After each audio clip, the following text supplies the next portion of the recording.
为什么孩子长期咳嗽、反复咳嗽难以断根？从西医的角度出发的话，它一般就是一个过敏性咳嗽，或者称为气道高反应性咳嗽。一般是孩子有过敏源，然后一刺激孩子就会引起咳嗽、剧烈咳嗽、干咳。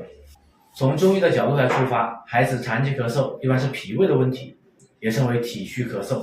这种病位一般不在肺上面了，而是在脾胃上面。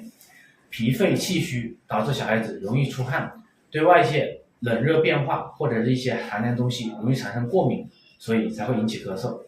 我们的治疗思路就是第一步，把孩子咳嗽先控制下来。咳嗽频繁、咳嗽剧烈的话，我们先吃点止咳化痰的温药，把那个痰湿给化掉。